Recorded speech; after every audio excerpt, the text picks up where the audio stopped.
बिस्मिल्लाहिर्रहमानिर्रहीम। अस्सलामुअलैकुम। मैं हूं मोहम्मद उसामा गाजी और आप देख रहे हैं न्यूज़ आर। कराची और पेशावर में होने वाले बम धमाकों का सवाल हुकूमत किससे करेगी, किससे हिसाब मांगेगी या मुज़ाकरात के नाम पर चुप साधेगी। वो बुलाएं तो क्या तमाशा हो, हम ना जाएं तो क्या तमाशा हो। हम के पैगंबरों के दरमियान पहली मुलाकात ही तनाज़ात का शिकार हो गई। मुज़ाकरात की बेल मंडे नहीं चढ़ेगी। हुकूमत और तालिबान की कमेटी के दरमियान होने वाली बदमज़गी साफ बता रही है कि फरीक़ैन के दरमियान एतिमाद का शदीद फुक़दान है। बात आगे कैसे बढ़ेगी। पिछला महीना कराची वालों के लिए कहर बनकर टूटा। सिंध के वज़ीर इत्तलात कहते हैं कि सरकारी मुलाजिम भी टारगेट किलिंग में मुलव्वस हैं। ऑपरेशन खाक कामयाब होगा। परवेज मुशर्रफ को खुदा खुदा करके काबिल जमानत वारंट गिरफ्तारी की तामील करवाई गई, मगर उन्होंने कुछ और ही सोच रखा है, फिर सुप्रीम कोर्ट चले गए। अब से कुछ देर पहले आज दो बहुत ही अफसोसनाक वाक़यात हुए। दो मुख्तलिफ किस्म के धमाके। कराची में शालीमार एक्सप्रेस जो है वो पटरी से उतर गई। धमाका बताया जा रहा है जिसके नतीजे में हुआ 4 अफराद जहाँ बाक हुए हैं जबकि दर्जनों जख्मी हैं। इसके साथ साथ अब से कुछ ही देर पहले पेशावर में किस्सा खानी बाजार में खुद कुछ धमाका हुआ जिसके नतीजे में 9 अफराद जहाँ बाक जबकि 50 जख्मी हो गए हैं। दोनों वाक़यात के हवाले से हम बात करेंगे। पहले कराची में बात करेंगे समा के नुमाइंदे अहमर रहमान से जो कि अस्पताल में मौजूद हैं। अहमर, कितने लोगों को अस्पताल लाया गया है, किसी से आपकी बात हुई, क्या बताते हैं? जी बिल्कुल, अभी भी जो है वो 100 बेड हॉस्पिटल में इस वक्त हम मौजूद हैं और अपने सामने जो है वो एम्बुलेंसेस को आता हुआ जो है वो हम देख सकते हैं कि कैसे जो है वो एम्बुलेंसेस में जो है वो लोगों को जो है वो लेकर आया जा रहा है। इस वक्त बड़ी तादाद में जो है वो लोग इस हॉस्पिटल में जो है वो इस वक्त जमा है। इमदादी रजाकारों की बड़ी तादाद है जो यहाँ पर जमा है और कोशिश की जा रही है कि जैसी एम्बुलेंसेज आ रही हैं उनको फौरी तौर पर जो है वो लोगों को अंदर लेके जाया गया है। अभी तक जो इंतजामिया से हमारी हॉस्पिटल की बात हुई है तो वो ये कह रहे हैं कि किसी बॉडी को यानी कि किसी जामा किसी की शख्सी लाश को जो है वो यहाँ पे मुंतकिल नहीं किया गया था। हम अभी जख्मियों को मुंतकिल करने का अमल जो है वो इस वक्त जारी है हॉस्पिटल में। बड़ी तादाद में लोग यहाँ पर आ गए हैं। अपनी मदद आपके तहत जो इलाका मकीन है वो यहाँ पर आ गए हैं। उनकी ये कोशिश है जो लोग जख्मी हालत में यहाँ पे लाए जा रहे हैं उनको फौरी तौर पर जो है वो अंदर तक पहुँचाया जाए। एम्बुलेंस से जैसी जख्मियों को जो है वो रोका जाता है उसके बाद अंदर जो है वो लेके जाते हैं उनको। जी, अस्पताल में तमाम इंतजामात हैं। कौन सा ये अस्पताल है इतनी तादाद में ये लोगों को सहूलियात फराहम कर सकता है? जी देखिए, वैसे तो कराची के बड़े अस्पतालों में जिना, सिविल और अब्बासी का नाम जो है वो आता है। ये तीनों गवर्नमेंट के बड़े अस्पताल हैं। 100 बेड हॉस्पिटल इतनी बड़ी किसी इमरजेंसी को जो है वो को कवर अप करने के लिए तो काफ़ी नहीं है।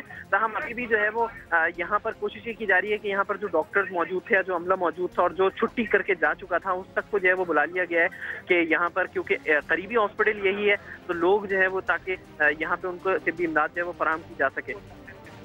मदद के लिए ये बताएं कि जहां पर हादसा हुआ है वहां से कुछ इत्तलात आ रही हैं क्योंकि खदशा जाहिर किया जा रहा है कुछ लोग जहां बाक भी हुए हैं क्योंकि तादाद के बारे में भी सही तरह नहीं बताया जा सकता कितने लोग जख्मी हैं।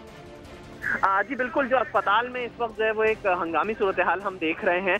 दरअसल 100 बेड हॉस्पिटल में जो इंतजामिया से हमारी बात हुई है तो वो ये कह रही है कि अभी तक यहाँ पर 100 बेड हॉस्पिटल में कोई लाश जो है वो मुंतकिल नहीं की गई है। तमाम जख्मियों को यहाँ पर मुंतकिल करने का अमल जो है वो ताहाल जारी है। तादाद के हवाले से तकरीबन उनका एक कहना है कि 10 के करीब जख्मी जो है वो यहाँ पर लाए जा चुके हैं और उनकी ट्रीटमेंट यहाँ पे की जा रही है। बहुत शुक्रिया आपका। अब भी जख्मियों को करीबी अस्पताल ला रहा है और हालातों के बारे में कोई तस्दीक नहीं हो रही। अब तक इत्तलात यही है कि धमाके के नतीजे में ये पटरी से उतरी है ट्रेन। शालीमार एक्सप्रेस कराची से लाहौर आ रही थी और धमाके के नतीजे में पटरी से उतर गई। अभी भी लोगों को जाए हादसा से जहां पर यह वाकया हुआ है, धमाका हुआ है, वहां से मुंतकिल किया जा रहा है करीबी अस्पताल में। पेशावर में जो धमाका हुआ खुदकुश उसे कहा जा रहा है। 9 अफराद जहां बाक हुए, 50 जख्मी हैं। ताज़ा तरीन सूरत हाल जानते हैं हमारे नुमाइंदे तारिक आफाक वहां पर मौजूद है। तारिक आफाक, क्या बताया जा रहा है इस धमाके के बारे में क्योंकि हाई अलर्ट होगा। एक तरफ मुज़ाकरात हो रहे थे और दूसरी तरफ हम 2 धमाके देख रहे हैं मुल्क के मुख्तलिफ 2 हिस्सों में। यकीन उसामा, यहाँ पे जो तो धमाका हुआ है ये तो खुदकुश था। इसकी नोयत का भी आप पता चल गया कि खुदकुश धमाका था और ऐसी जगह को निशाना बनाया गया था जो इमाम बारगाह था और उसके सामने एक सराय थी और उस सराय में जो लोग मुकीम थे वही इमाम बारगाह में उस वक्त नमाज इशा की अदायगी के बाद जो ही बाहर निकले हैं तो खुदकुश हमलावर ने अपने आप को धमाके से उड़ाया, जिसके नतीजे में अब तक यहाँ पे जो मुसद्दिक का इतलात हैं उनके मुताबिक 9 अफराद जान बाहक और 50 के करीब ज़ख्मी हैं, जिसमें 9 ख़वातीन भी शामिल हैं और 5 बच्ची भी शामिल हैं। ज़ख्मियों को तो यहाँ पे मुंतकिल किया गया है। तिबी जो सरगर्मियाँ थी उसका अमल भी मुकम्मल हो गया है। 7 अफराद की हालत इस वक्त तशवीशनाक बताई जा रही है। ये भी कहा जा रहा है कि उनकी हालत जो है इस वक्त तशवीशनाक है और उनको मज़ीद इंतहाई निगहदाश्त जो वार्ड है वहाँ पर रखा गया है। और उसके अलावा मैं आपको ये भी बताता चलूँ कि इसी किस्साखानी के बाज़ार में जो है ना कल परसों यहाँ पे एक धमाका हुआ था जब पिक्चर हाउस सिनेमा को निशाना बनाया गया था और उसमें भी 4 अफराद जान बाहक हुए थे। और आज उसी इलाके में ये दूसरा धमाका था, खुदकुश था। और यहाँ पे मैं आपको ये भी बताते चलूँ कि आज यहाँ पे तहरीक फ़िक़्ह निफ़ाज़ जाफरिया के जो सूबाई सरबराह थे सैयद असगर अली उनको निशाना बनाया गया था और 5 बजे उनकी नमाज जनाजा थी। और ये इतलात भी है कि ये खुदकुश हमलावर उस नमाज जनाजा को निशाना बनाना चाह रहा था, लेकिन सिक्योरिटी चूँकि उस वक्त इंतहाई हाई अलर्ट थी, उसकी वजह से इस खुदकुश हमलावर को वहाँ पे अपने आप को उड़ाने का मौका नहीं मिल सका और फिर उसी ताक में था कि वो कहाँ पे जाके किसी ऐसी और जगह को निशाना बनाए जहाँ पे ज़्यादा नुकसान हो सके।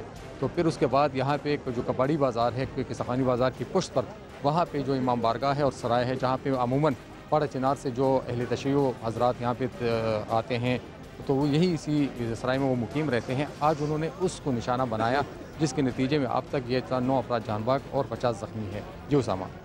तारिक, हाई अलर्ट था क्योंकि जब आलम दिन को निशाना बनाया गया उसके बाद ख़तरा होगा कि दोबारा इस तरह हो सकता है। किसी तंजीम ने जिम्मेदारी कबूल की है इस धमाके की? नहीं उसामा, अभी तक किसी तंजीम ने इसकी ज़िम्मेदारी कबूल नहीं की। और सबसे दिलचस्प अमर यह है कि इसी जगह पे होने वाले ये दोनों धमाके, इनकी ज़िम्मेदारी से तहरीक तालिबान ने भी अपनी लाताल्लुकी का इज़हार भी किया है और उन्हें ऐलान भी किया है। और थोड़ी देर पहले जब मेरी शाहिदुल्लाह शाही से बात हुई थी तो उन्होंने ना सिर्फ इसकी मजम्मत की बल्कि उनका ये भी कहना था कि यह मुज़ाकराती अमल को सबोताज करने के लिए ये एक तीसरी कुव्वत जो है वो इस किस्म की कार्रवाइयों में इस वक्त मसरूफ़ है। और उनका यह कहना था कि हम इसकी मजम्मत भी करते हैं और इस किस्म के वाक़यात से हमारा कोई ताल्लुक भी नहीं है। जी उसामा। सही है, तो फिर सवाल ये पैदा होता है धमाके आखिरकार कौन रहा है? तारिक आफाक, बहुत शुक्रिया आपका समा के ब्यूरो चीफ पेशावर से हमारे। अब जबकि पूरी कौम की नजरें हुकूमत और तालिबान के बामी मुज़ाकरात पर मज़कूर हैं, दोनों तरफ से संजीदगी के मुजाहरे दिखाए जा रहे हैं, अमन की ख्वाहिश हुकूमत भी जाहिर कर रही है और तालिबान भी, और इसी किस्म की तमन्नाओं का इजहार तालिबान कर रहे हैं। एन उस वक्त अचानक दहशतगर्दाना कार्रवाइयां जोर पकड़ना शुरू हो गई हैं। इससे पहले जब हुकूमत की तरफ से तालिबान के साथ मुज़ाकरात करने या ना करने से मुतल्लिक APC बुलवाई गई तो इसके फौरन बाद अचानक दहशतगर्दी की लहर में इजाफा हो गया। पिशावर के चर्च पर क़यामत टूटी, किस्साखानी बाजार में जलते कटते इंसानों की फलक शगाफ चीखें सुनी गईं। पाक फौज के मेजर जनरल सनाउल्लाह न्याजी शहीद किए गए। चौधरी असलम को कराची में कत्ल किया गया। बन्नू और रावलपिंडी में लाशें उठाई गईं। गोया तालिबान को मुज़ाकरात कबूल नहीं थे, सो जो उन्होंने किया उसे कबूल किया और जो नहीं किया उसे भी दुरुस्त करार दिया। उस वक्त मुंह पर अमन की पुकार थी, बगल और बदन पर खुदकुश जैकेट। अब खुलूस के मुजाहरे हो रहे हैं। हुकूमत वफाक की तलबगार है और तालिबान भी संजीदगी की जो है मुजाहरा कर रहे हैं और इसके ख्वाहिशमंद हैं। इसके बावजूद कराची पेशावर में दहशतगर्दी जारी है। सवाल तालिबान से कि ये कार्रवाइयां कौन कर रहा है, वो नहीं तो क्या उनका कोई नाराज ग्रुप? अगर नाराज ग्रुप है तो सवाल हुकूमत से है कि नाराज तालिबान का इलाज क्या है। इन सवालों के जवाब अभी तक किसी के पास नहीं है, ना उस तरफ से ना इस तरफ से। हाँ, अगर कुछ है तो इबाम है, बल्कि खुद ढेरों सवाल हैं। यही सवालात से कशीद होने वाली तशनगी है कि हुकूमत पाकिस्तान की जानिब से मुज़ाकरात के लिए बनाई गई कमेटी के तालिबान की नुमाइंदा कमेटी के साथ मंगल को होने वाले मुज़ाकरात मुलतवी हो गए हैं। हुकूमत ने आज के इजलास को यह कहकर मुलतवी कर दिया कि इसे तालिबान से कुछ वजाहतें दरकार हैं जिनके बाद ही मुज़ाकरात फ़ायदामंद हो सकते हैं। इसके बाद तालिबान की नुमाइंदा कमेटी के सरकर्दा रुकन समीउल हक ने इस्लामाबाद में मीडिया से बात करते हुए तयशुदा मुलाकात मुलतवी होने पर बरहमी का इजहार किया।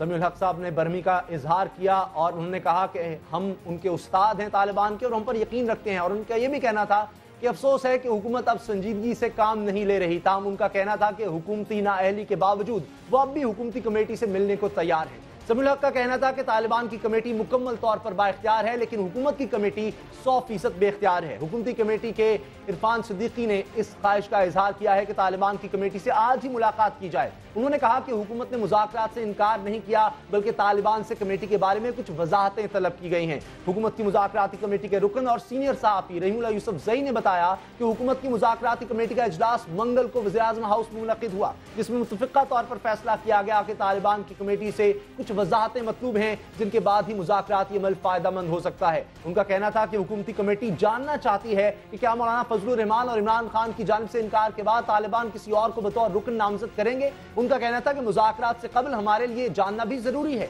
कि तालिबान की 9 रुकनी निगरान कमेटी किस तरह काम करेगी। तालिबान की मुज़ाकराती कमेटी और तालिबान की निगरान कमेटी के दरमियान क्या रवाबित होंगे और क्या तालिबान की निगरान कमेटी हुकूमत की मुज़ाकराती कमेटी से बात करेगी या नहीं। रहीमुल्लाह यूसुफजई ने यह भी कहा कि हुकूमती मुज़ाकराती कमेटी ने वजाहत भी तलब की है कि तालिबान की मुज़ाकराती कमेटी कितनी बाइख्तियार है। दोनों तरफ से इत्मीनान का फुकदान नजर आ रहा है। इसी हवाले से हम बात करेंगे जमात इस्लामी के फरीद अहमद पराचा से। पराचा साहब, अब तो जमात इस्लामी ने भी तहफ़्फ़ुज़ात का इजहार कर दिया है। फजलुर रहमान साहब पहले ही बार हैं, इमरान खान साहब भी नहीं आए, और अब ये जो ताज़ा वाक़यात हो गए मुज़ाकरात के दौरान, पेशावर में खुदकुश हमला, कराची में धमाका, आखिर फिर ये कौन कर रहा है? क्या वो लोग जो मुज़ाकरात नहीं चाहते, तालिबान के वो गिरोह जो कहते हैं मुज़ाकरात नहीं होने चाहिए? जी बिस्मिल्लाहिर्रहमानिर्रहीम। उसामा, ये बात तो वाज़ेह थी कि जब भी ये मुज़ाकरात की बात आगे बढ़ेगी, इसको सबूताज करने के भी अमल किया जाएगा। माजी के अंदर यह हो चुका है, एक ड्रोन हमला हुआ और उसके साथ ही सारी बसात लपेट दी गई। अब फिर एक मरतबा ये बात हुई है तो इस सारे मामले को आगे बढ़ना चाहिए। जमात इस्लामी अगर इस पर कोई अपनी, कल हमारी एक मशावरत है तो उसको हम इस नुक्ता नज़र से कर रहे हैं कि ये जो मुज़ाकरात की कौम की एक ख्वाहिश थी और ये ख्वाहिश क्या आगे बढ़ सकती है, और आगे बढ़ सकती है तो उसके लिए क्या क्या चीज़ें, क्या लवाजमात चाहिए, और अगर नहीं बढ़ सकती तो फिर हम कौम को एतमाद में लेंगे कि ये और ये वजूहात है कि जिनसे ये बात आगे नहीं बढ़ सकती। अब जहाँ तक मामलात हैं, यानी एक कमेटी हुकूमत की तरफ से कायम की गई, वो कमेटी बिलाशुबा बहुत अच्छे लोग हैं, मालूमात रखते हैं, तज्ज़िया सही करते हैं, लेकिन बहरहाल फैसला साज कमेटी नहीं है। ना उनकी हैसियत यह है कि वो एक मौके के ऊपर ही कोई बात करे और मौके पर ही कोई डिसीजन ले सके। तो ये काम इसी तरह से तालिबान की तरफ से जो एक कमेटी के नाम आए हैं, जो उन्होंने अपने दिए हैं, इसके बाद एक कमेटी होनी चाहिए थी, और जिसका नाम तालिबान ने जब लिया तो उनको इसी हैसियत से पेश किया कि इनको हुकूमत, इनको भी अपनी कमेटी के अंदर शामिल करे। गोया कि उसके मुखातब हुकूमत थी, और ये कि ये लोग जो है, ये जिस तरह से था कि कुछ उलमा भी और कुछ सियासी अफराद भी, वो एक निगरान की हैसियत से, एक कस्टोडियन की हैसियत से वो चले, ताकि ये मुज़ाकरात का अमल जो है ये किसी बड़े इंतशार के बगैर और उतार चढ़ाव के बगैर आगे जा सके। लेकिन वो होता हुआ नजर नहीं आ रहा। फरीद पराचा साहब, आज 2 बड़े वाक़यात हो गए हैं, कराची में, पेशावर में। ये कौन कर रहा है? वो लोग जो चाहते हैं कि शरीयत हर सूरत नाफिज की जाए, वो मुज़ाकरात नहीं चाहते, बस अपनी सोच के मुताबिक शरीयत चाहते हैं, वो लोग ये धमाके कर रहे हैं।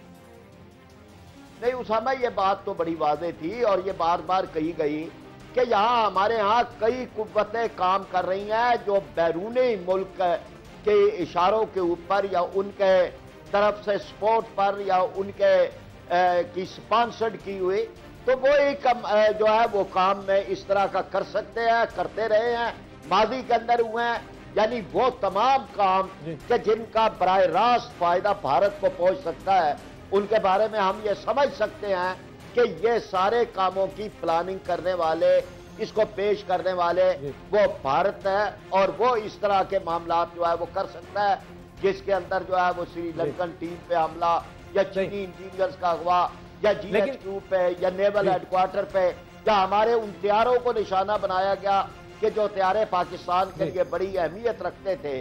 तो ये वो लोग जो मुज़ाकरात नाकाम बनाना चाहते हैं, इनको रोक कोई नहीं सकता, ना तालिबान ही नहीं रोक सकते, ना हुकूमत, दोनों नहीं रोक सकते।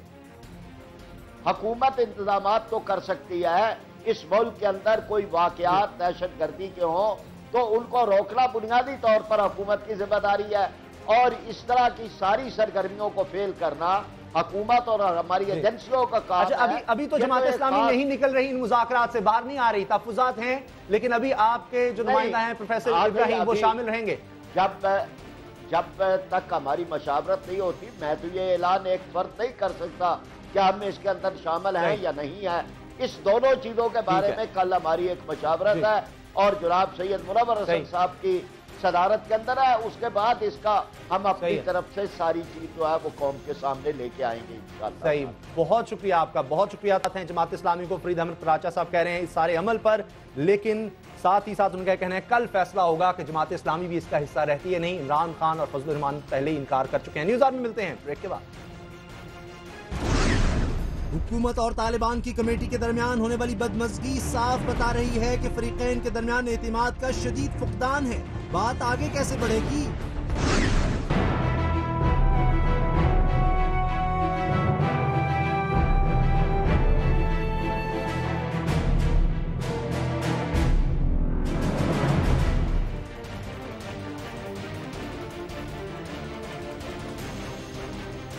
आज एक तरफ मुज़ाकराती कमेटियां तो ना मिल सकीं, लेकिन दहशतगर्द अपनी कार्रवाइयां करते रहे। पेशावर और कराची में धमाके हुए, कई अफराद जाँ बाक हो गए, बहुत से जख्मी हैं। लेकिन साथ ही साथ जो मुज़ाकराती कमेटी है हुकूमत की जानिब से, उसके रुकन रहीमुल्लाह यूसुफजई साहब कहते हैं कि हम यही ज़मानतें और यही वजाहतें चाह रहे थे तालिबान की कमेटी से कि क्या ये कमेटी इतने अख्तियार रखती है कि इस तरह के हमले रुकवा सके, तालिबान से कह सके जब तक मुज़ाकरात हो रहे हैं तब तक हमले ना किए जाएं। क्या होगा इन मुज़ाकरात का, किस तरह ये मुज़ाकरात आगे चलेंगे, कामयाब होंगे भी या नहीं, इसी बारे में बात करेंगे सीनियर सहाफ़ी दानिश-नवीस जनाब हारून रशीद से। हारून रशीद साहब, दोनों तरफ से कहा गया कि आपको कितना इख्तियार है, वजाहत दें। दूसरी तरफ से समीउल हक साहब नाराज हो गए, उन्होंने कहा कि 100% हुकूमती कमेटी जो है वो तो बेख्तियार है, हमसे क्यों पूछ रहे हैं आप इख्तियार का। और उसी दौरान हम ये धमाके देख लेते हैं, क्या हो रहा है? मेरे नहीं ख्याल कि हुकूमती कमेटी बेख्तियार है। वज़ीर आज़म ने उन्हें हक दिया है बात करने का, और ये कहा है, ये इख्तियार दिया है कि वो जिसको चाहें शामिल कर सकते हैं, जिससे चाहें मशवरा कर सकते हैं। इसका ऐलान भी किया है। अलबत्ता तालिबान की कमेटी के सिलसिले में ये वाज़ेह नहीं है, ऐसा कोई ऐलान उन्होंने नहीं किया कि उन्हें मैंडेट हासिल है, उन्हें पूरा एतबार और एतमाद हासिल है। उन्हें ये यकीन दहानी करानी होगी, एक तो ये कि कोई कार्रवाई इस दौरान नहीं होगी दहशत गर्दी की, और दूसरा ये कि जो फैसला वो करेंगे तालिबान उन्हें तस्लीम करेंगे। शाहमद कुरैशी साहब कहते हैं कि कोई पेश की शराइत नहीं होनी चाहिए, कोई टाइम फ्रेम नहीं होना चाहिए, लेकिन हमें शराइत नज़र भी आती हैं। हुकूमती कमेटी कहती है कि आप वजाहतें कुछ दें कि आप लोग कितने बाख्तियार हैं, क्या ये हमले आप रुकवा भी सकते हैं नहीं, और जो तालिबान की 9 रुकनी कमेटी है क्या वो हुकूमती कमेटी से रब्ता करेगी भी या नहीं। तो क्या ये दुरुस्त है इस तरह से शराइत की बात करना? फजलुल्लाह कहते हैं कि हमारे लोग छोड़े जाएं। जनाब वाला, उनके लोग नहीं इस वक्त छोड़े जा सकते, ये बिल्कुल बचगाना बात है। इसका मतलब यह है वो वक्त हासिल करने की कोशिश कर रहे हैं। और शाह महमूद साहब कुरैशी की बात मेरी समझ में नहीं आई कि कोई शर्त ना होकर खून रेजी जारी रहती है तो मुज़ाकरात मुमकिन ही नहीं है, अवाम इसकी इजाज़त ही नहीं देंगे। और ज़ाहिर है कि ये सब कुछ बंद होगा, उसके बाद पुरअमन माहौल में गुफ्तगू हो सकती है, और लामहदूद वक्त नहीं दिया जा सकता, वक्त दिया जा सकता है, मगर सबसे पहले ज़रूरी है कि एतमाद बहाल किया जाए। उसकी एक सूरत ये हो सकती है कि वज़ीर आज़म ख़ुद तालिबान कमेटी से बातचीत करें और उन्हें यकीन दहानी करें।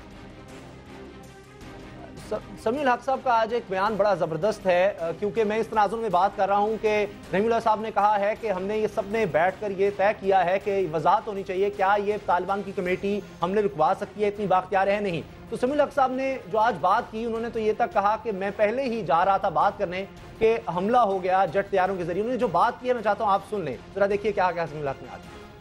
काम शुरू कर दिया मत का, उन पर जेट तैयारों ने बमबारी की थी, मेरे लिए को उड़ाया गया था, फौजी भी बेचारे शहीद हो गए। इन हालात में जख्मी थे, उन्होंने वेलकम कहा और कहा हम तमाम पुरअमन पायदार मुस्तहकम मुज़ाकरात के तैयार हैं। मैं उनसे भी अपील करता हूँ कि इश्तिआल में ना आए, हौसला रखें।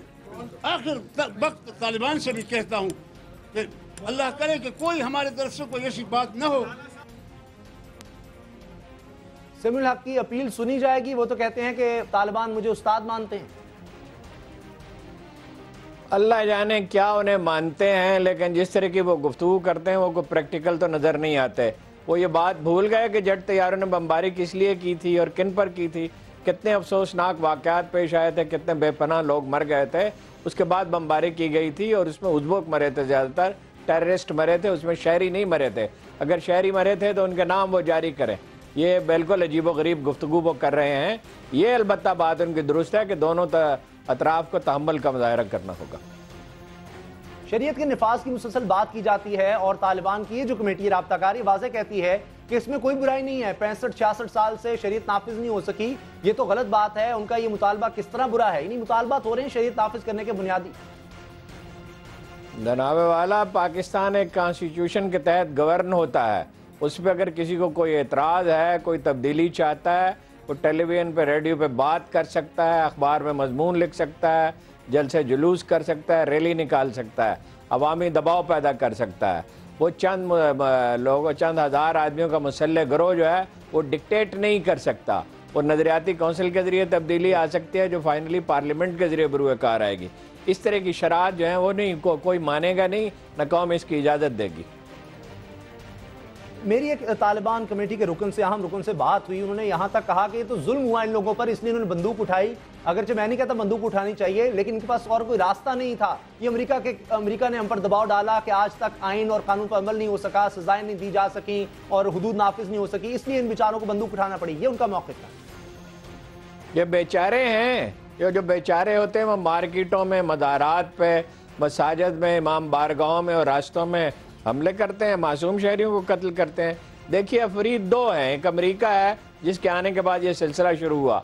बाद लोग अमेरिका को यकसर नज़रअंदाज कर देते हैं जिसने बहरान पैदा किया, और दूसरा अफरीद वो तालिबान है जो किसी आइन, किसी ज़ाब्ते, किसी अखलाक, किसी उसूल के पाबंद नहीं है, और जिनमें कुछ तो नज़रियाती लोग होंगे लेकिन बहुत सारे चोर, डाकू, लुटेरे उसमें घुस गए हैं।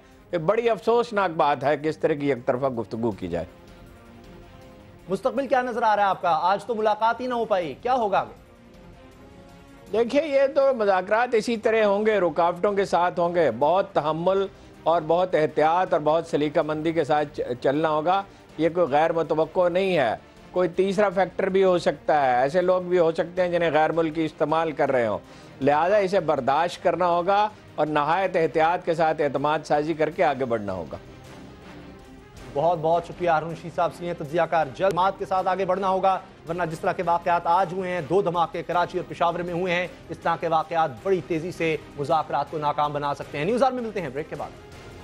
पिछला महीना कराची वालों के लिए कहर बनकर टूटा। सिंध के वज़ीर इत्तलात कहते हैं कि सरकारी मुलाजिम भी टारगेट किलिंग में मुलव्वस हैं। ऑपरेशन खाक कामयाब होगा?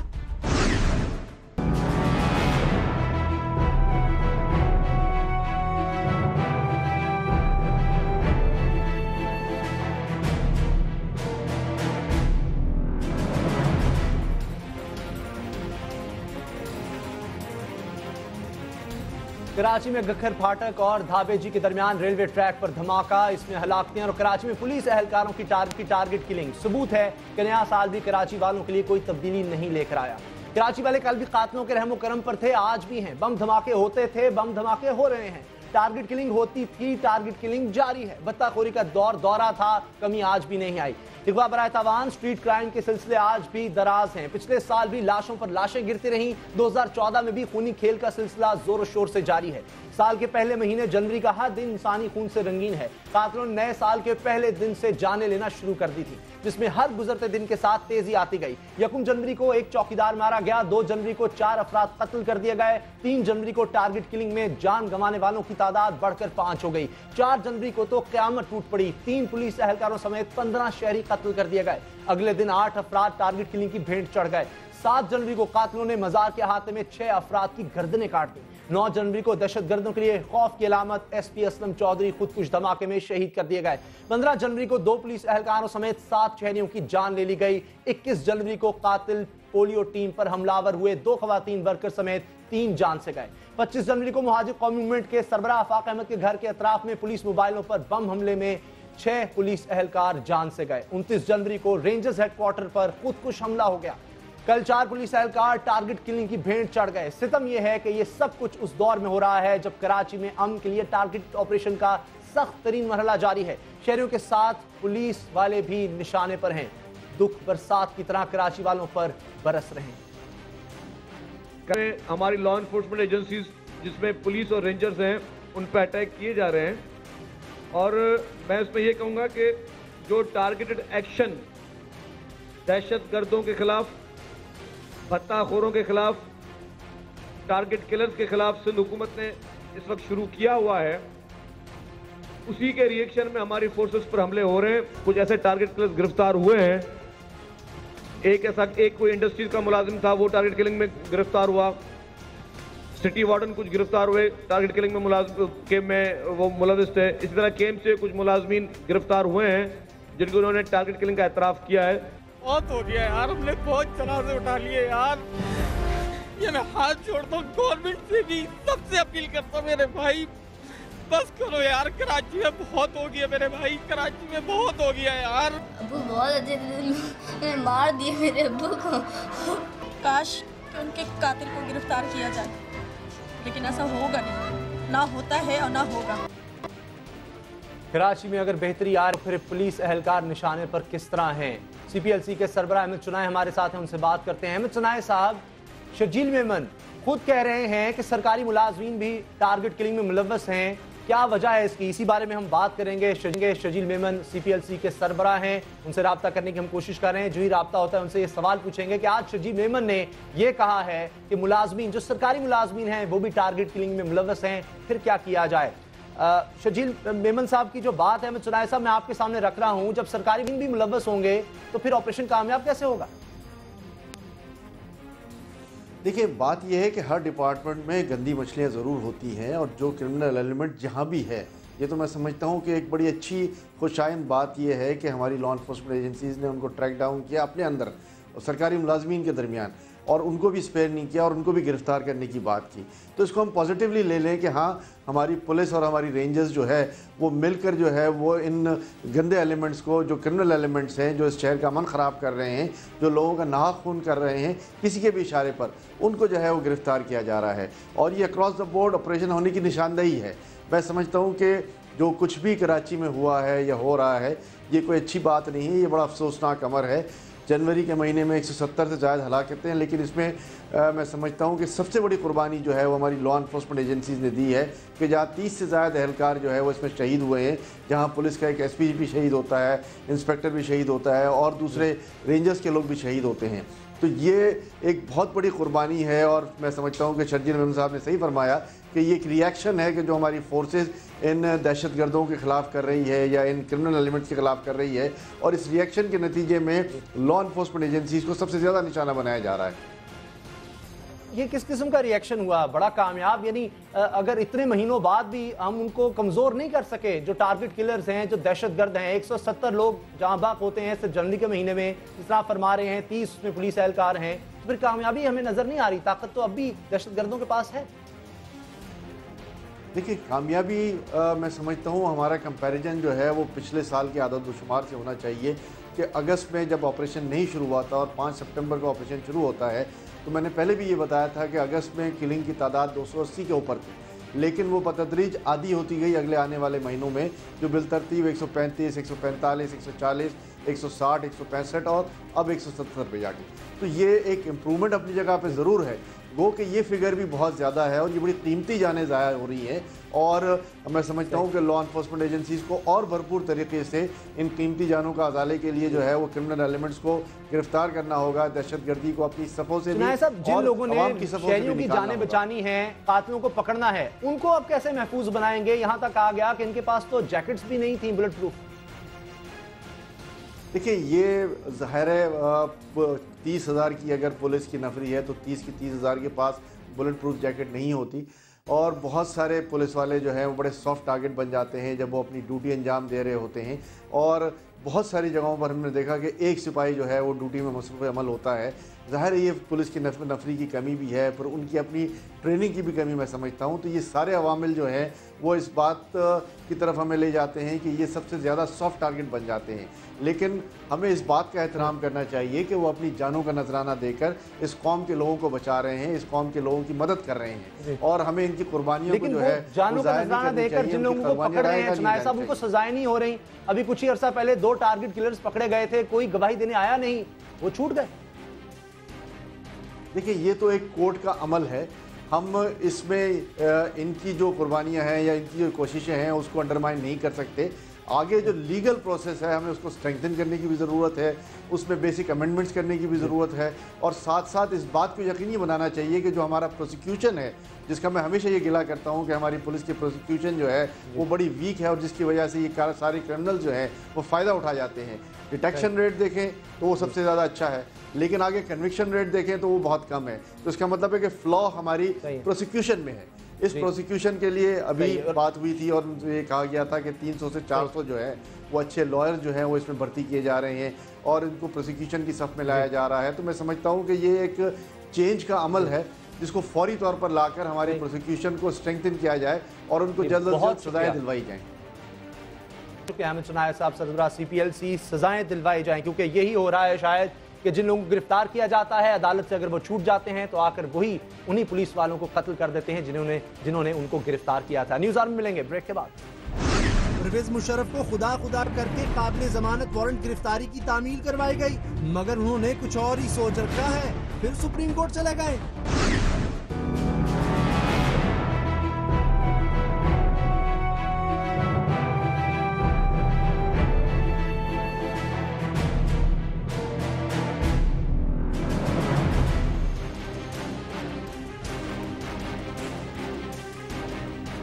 साबिक सदर जनरल रिटायर्ड परवेज मुशर्रफ के खिलाफ खुसूसी अदालत ने काबिल जमानत वारंट गिरफ्तारी जारी किए। पुलिस ने खुदा करके उनकी तामील भी करवा रही। बार बार की तलबी के बावजूद परवेज मुशर्रफ खुसूसी अदालत में पेश नहीं हुए, जिस पर जस्टिस फैसल अरब की सरबराही में खुसूसी अदालत ने 31 जनवरी को परवेज मुशर्रफ के काबिल जमानत वारंट गिरफ्तारी जारी करते हुए उन्हें आइंदा समाअत यानी 7 फरवरी को असालतन अदालत में पेश होने का हुक्म दे दिया।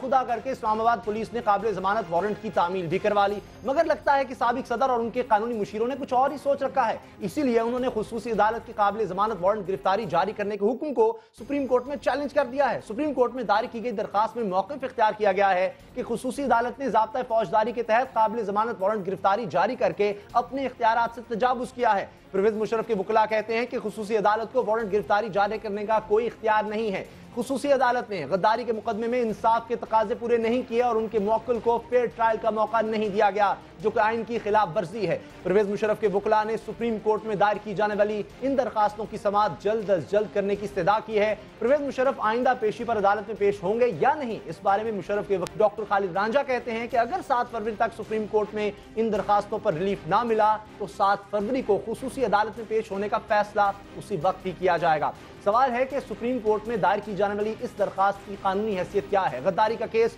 क्या रुख इख्तियार कर सकता है, इसी पर बात होगी। हमारे साथ है कानूनी अमूर पर दस्तरस रखने वाले और कानूनी पेचीदगियों को समझने वाले जस्टिस रिटायर्ड जनाब तारिक महमूद। तारिक महमूद साहब, क्या सुप्रीम कोर्ट ये वारंट गिरफ्तारी रोक सकती है? देखिए, जहाँ तक कानून के तालिब इल्म हैसियत से मैं समझता हूँ ये जो ट्रायल हो रहा है एक स्पेशल कानून के तहत हो रहा है। ये जो स्पेशल कोर्ट है उस कानून में ये बात लिखी हुई है, अगर मुझे करेक्टली याद है कि शायद दफ़ा उसकी 12 है, वो ये कहती है कि सुप्रीम कोर्ट में इसमें अपील तो दाखिल हो सकती है, लेकिन अपील दाखिल होगी फाइनल जजमेंट के अगेंस्ट। अब फाइनल जजमेंट का मतलब मैं तो यही समझ रहा हूँ कि या तो कन्विक्शन हो या एक्विटल। मेरा ख्याल है कि अगर तो उन्होंने इस बात पर पॉइंट उठाया है कि जो एग्जम्पशन ऑफ जुरिसडिक्शन है इस अदालत का, या जिस जुरिसडिक्शन को एज्यूम करके उन्होंने वारंट वगैरह जारी किए हैं, अगर इसको चैलेंज करना ही शायद मकसूद है तो एक शायद पॉसिबल रास्ता हो सकता था, और वो ये कि इस ऑर्डर को पहले हाई कोर्ट में चैलेंज किया जाता, गो कि उसमें भी उनको ये साबित करना पड़ता कि वो प्रेमा फेसाई ये बात बता रहे हैं और बड़ा स्ट्रांगली ये बात नज़र आ रही है कि उस अदालत को ऐसा कोई इख्तियार ही नहीं था। और अगर वहाँ से वो खारिज हो पिटीशन खारिज हो जाती तो फिर तो शायद सुप्रीम कोर्ट जाने का रास्ता जो है नज़र आता। लेकिन बहरहाल इनकी इतनी 18 वकला की एक टीम है जिसमें एक बड़े बड़े सीनियर वकला है, उन्होंने कुछ सोच समझ के ये बात की होगी, लेकिन बज़ाहिर मुझे ऐसा लगता है कि सुप्रीम कोर्ट को शायद इख्तियार ना हो, क्योंकि वहाँ पर लिखा हुआ है फाइनल जजमेंट, और फाइनल जजमेंट से तो मैं यही मुराद लूँगा कि या तो वो एक्विटल की होगी या कन्विक्शन की। लेकिन मैं फिर भी ये कहूँगा कि यकीनन उन्होंने कुछ सोचा होगा। पहले सुप्रीम कोर्ट नहीं जाया जा सकता, लेकिन खालिद रांझा साहब कहते हैं कि देखिए नहीं, मेरा ख्याल नहीं है, जब ये अदालत कायम की गई है तो वो इख्तियार नहीं रखती कि इस तरह का कोई वारंट जारी करे गिरफ्तारी के लिए।